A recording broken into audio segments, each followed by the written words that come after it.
And at the end of verse, remember how they're putting these together so that we have this Torah portion and the HaTorah portion are placed together. At the end of verse 7 in our Genesis 41:7, it says, Vayachatz paro v'henei halom. And he awoke Pharaoh, and behold, a dream. And if you go to our text in 1 Kings chapter 3, almost the same wording in verse 15 that starts, it says, Vayachatz Shlomo, Solomon, v'henei halom, a dream. So that parallel language of, and that other than the name changing, one being Paro, and Paro is a title, and Solomon, other than the name, we have the same language. And he awoke, Paro, v'henei halom. It was a dream. Vayachatz, and he awoke, Shlomo, v'henei, and behold, halom. It was a dream. So we have this similar language. And also, Joseph is described in chapter 41. He is described as one who is navon, discerning, v'chakam, and wise. He's described as discerning and wise by, if you look at, let me point it out to you here in our text. It's at the latter part here in verse 39. Since God has shown you all this, there's none so discerning and wise as you are. And that same language is used of Solomon in 1 Kings chapter 3. At the end of this, we're told that, we'll actually go back to a few verses before this, in verse 12. Right before our reading, it says, he says, behold, now I do, according to your word, I give you a wise and discerning mind.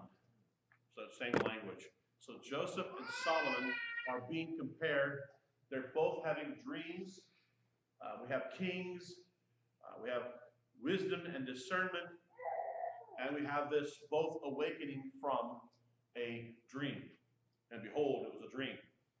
Okay, so there are textual comparisons going on all through the placing together of this particular Torah portion and our HaTorah portion. It's very, very purposeful, done by the language of the text and also by the theme.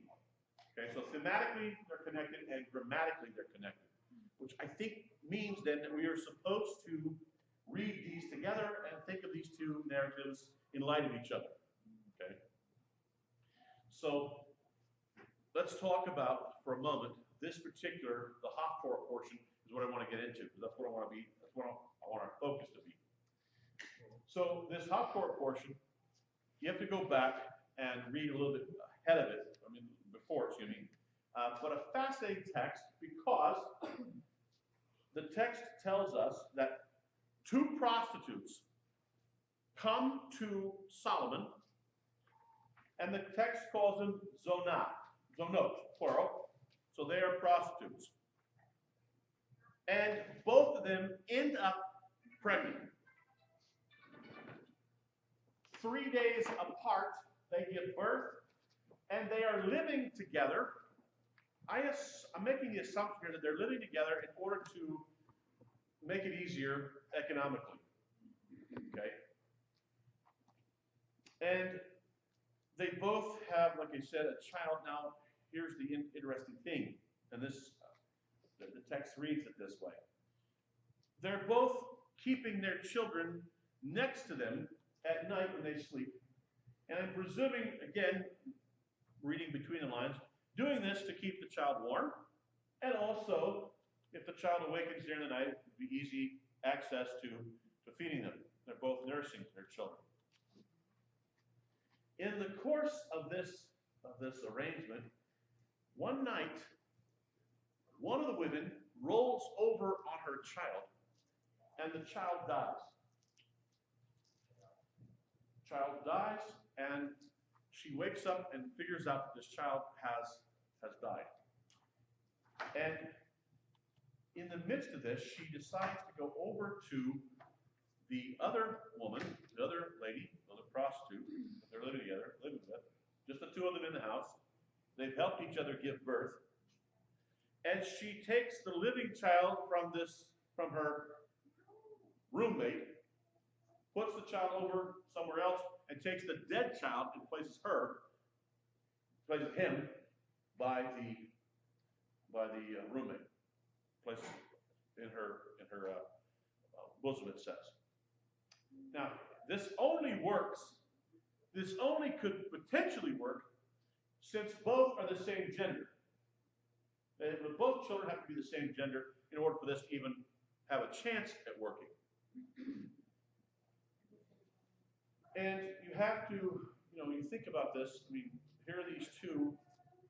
It's got to be an incredible grief, not only to think in terms of losing a child, but then to think that the reason your child is dead is because you did it.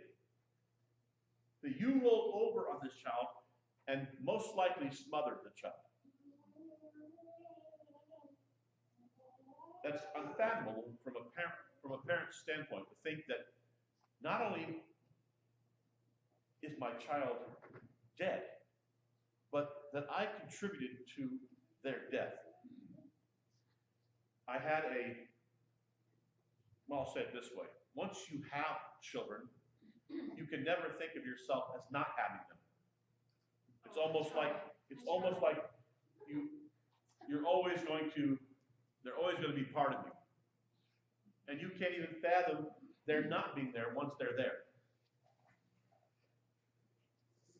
And I had a professor in Bible college that he and his wife, when they were, by the time that I knew them, they were obviously a little older, and their other children had been raised or were well on their way. But they had the tragic misfortune of one of their children got behind her car as she was backing up, and she backed over the child and killed the child. And I can't even fathom what that would be like to have a hand in taking the life of your own child. Okay? So trying to get my head around this emotionally it's hard to do. Very hard to do. But this other mother wakes up in the morning and realizes, this isn't my child. So now they go to Solomon in order to adjudicate, and here's the issue, justice, mishpat, justice, because the issue is, whose child is this? So they go before Solomon, and the one is saying, well, the living child is mine, and hers is the dead child. And the other one says, no, well, the living child is mine, and hers is the dead child. So they're back and forth in front of Solomon. And finally Solomon says, well, okay, tell you what, bring me a sword. We'll settle this. We'll just half the baby. Whack it right in the middle, give you one half, give you the other half. That'll be fair, right? Because he can't figure out which one, it's a she said.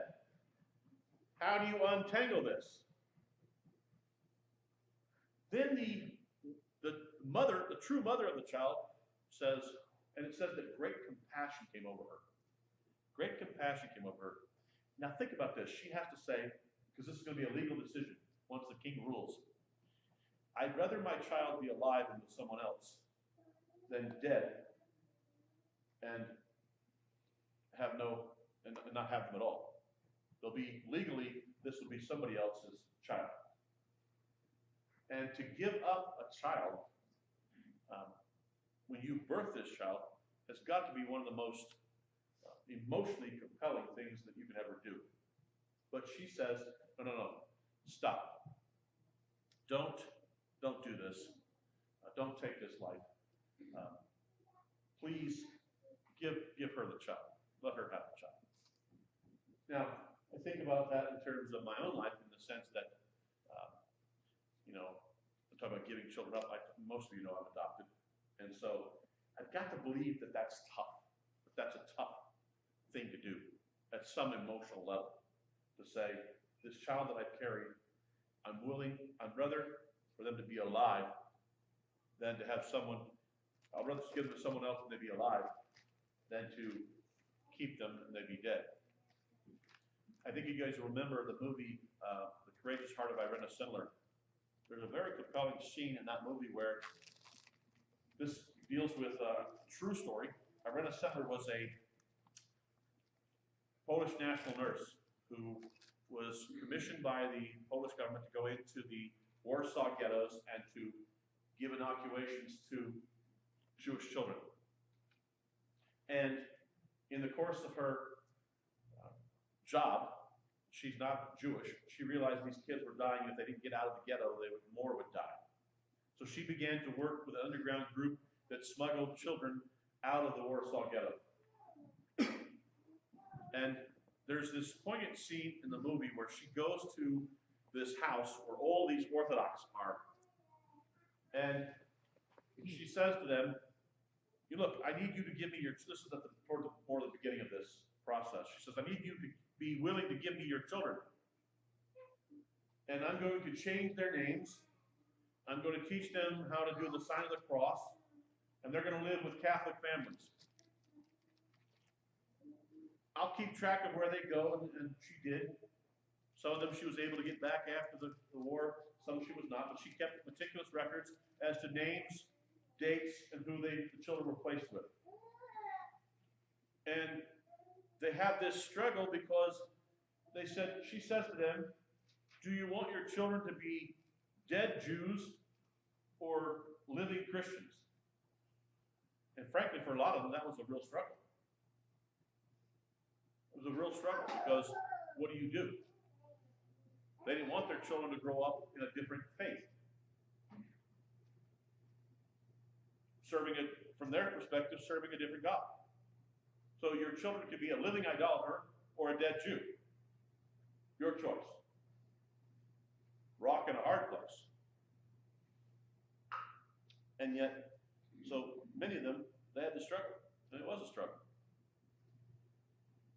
And here we have this particular text that Solomon says, okay, half the baby. And the mother says, let her keep the baby. And in that process, Solomon said, she's the true mother. Because the other woman says, well, go ahead and divide him up. Divide him up. Now, what mother in her right mind would say, split a baby? One whose baby's already dead and is in grief. And she says, yeah, go ahead, that's a good idea. In other words, if I can't have my baby, you can't have yours either. It's evident that neither one of these two are using contraception. They didn't have it. So they're pregnant. Here they are as prostitutes. You run a real risk getting pregnant, and they did. And they're 3 days apart so the babies aren't that much different in their look, probably. But when she put the baby to breast, she knew it was not hers. That was when she knew. So when she began to nurse the baby, she said, this is not my child. They're only 3 days old, 3 days apart. But she knows which one is hers. And we've had numerous stories throughout history of babies being swapped out or changed out at birth when there's other babies around. One getting the wrong one, and it happens. But in this instance, it's because one individual has made the effort to make this happen. You have to wonder what she was thinking. I mean, that this can be pulled off. And Solomon, in his wisdom, when he hears the compassion of the mother, says, give the child to her. And all Israel marveled at his wisdom and discernment because he brought justice. He brought mishpat, justice. And justice is where everything goes to where it should be. Let me say it again. Justice is where everything is or goes to where it should go. That's true justice. And we don't live in a world where there's justice. Not at all. We live in a world where it seems that the rich get richer, the poor get poorer, and every man for himself. It's almost like we're back in the book of Judges where every man does that which is right in his own eyes. Everyone has their own morality. It's only wrong if you get caught. And yet this situation, you can imagine these two women standing before Solomon, and he's trying to figure out which one is the true mother. So when he asks for the sword to be brought, he's trying to push one. He's hoping that he can push one of them to say, no, the true mother to say, no, you keep the child. Fascinating. And this is right up front in his ministry. Right up front is his king and his kingship. And it says, all Israel marveled at his wisdom and understanding. This then takes us to the Joseph narratives. Joseph has the God-given ability to understand dreams. But I ask you, why does God speak to us in dreams? Go with me to Job chapter 38. Job, Psalms, Proverbs. Job 33.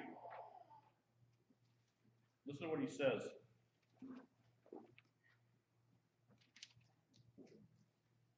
Job 33, verse 15. Or 14. Job 33, 14. Listen to one of the reasons why God speaks in dreams. He says, for God speaks in one way and in two, though man does not perceive it. Let me suggest to you that the voice of God is kind of like the satellite giving off a signal. You can drive around all day in your car and never know that the satellite is sending signals to your car, or that the signals are available until you turn on the radio and you tune in. Once you turn on the radio and tune in, all of a sudden, all the airwaves that are being filled with satellite beaming comes into your car. So it's not as if God isn't speaking, it's that we don't hear him. He broadcasts, we just don't tune in. And so here's what he says. He says, in a dream, in a vision of the night, when deep sleep falls on men while they slumber on their beds, then he opens the ears of men and terrifies them with warnings, that he may turn man aside from his deed and conceal pride from man. He keeps back his soul from the pit and his life from perishing by the sword. He tries to give us insight he speaks to us in dreams. Because oftentimes he can't get us still enough in order to talk to us at our normal pace. So maybe sometimes when we're asleep, he uses dreams because we're still, at least for a few moments. Yeah. Good. Today's world, people look at you like you're very strange if you say God talks to you. Yeah. But yet Jesus said, my sheep know my voice. Right. So he does speak. Right. And another we will not follow. Right. You're absolutely right. You have to be one of Jesus' sheep. Right. In order to receive that. Yeah, and I think the best way to hear the voice of God, the best way is to read a lot of this. Absolutely. This is the radio, and this will help you tune in real quick. I get worried when people say that they hear from God and they never read them. They never read the text. That starts to bother me. Looks like Gary was speaking this morning that all the Bibles that are in homes in America today, I would suggest that probably 80% of them have at least a half-inch of dust on them. Yeah. Yeah. There's a Sunday school joke, if I may, where the little kid comes home and goes, Mom, is that really God's book? And she's startled, and what do you mean? Well, in the family room, that book up there, is that really God's book? Yeah, honey, I guess it is. And Well, don't you think we ought to give it back to him since we never read it? Wow. Did you pull up The video's ready to go. They Okay, have it back. all right. All right, I want to say one thing before we watch a short video, then we'll be done. In this particular, in our Genesis text, it's interesting. It says that Joseph was filled with the Spirit of Elohim is in him. Okay, the Spirit of Elohim is in him. Let me suggest to you just a thought, and just for your consideration. When we get to Solomon in 1 Kings 3, it says that the wisdom of God was in him. Let me suggest to you that the wisdom of God and the Ruach Elohim, the Spirit of God, are very much the same thing. That it's this interchange between the Spirit and wisdom is not that far removed. We may call it the wisdom of God, we may call it the Spirit of God. Either way, we're dealing with God speaking and giving insight. Now, did you notice in chapter 41, I want to show you an interpretive key here. Whenever you have these verses in the narrative, these are important to lock down on. In verse 31, he says, and the doubling of Pharaoh's dreams means that the thing is fixed by God, and God will shortly bring it to pass. So whenever we have this doubling of this is an interpretive clue. Why does God double the dreams? And there's a lot of doublets in the Genesis narratives. Joseph has 2 dreams. Pharaoh has 2 dreams. The butler and the baker each have a dream that's very similar. The point is, according to this, the doubling of the dream means that the thing is fixed by God and will happen very soon. That's why you have this doubling. Okay, it's a sign. So here's how to interpret it. Let the text interpret what we're seeing here. All right, so now we're going to watch a short video, 8 minutes, and we'll be done. I want you to see this particular video, but I would ask you to go back and look at some of the other ones on these narratives because they're extremely rich. He's going to talk about a lot of things here, but I want you to see this particular one on aleph-beta.org. So all right, go ahead with this particular one. We'll be done.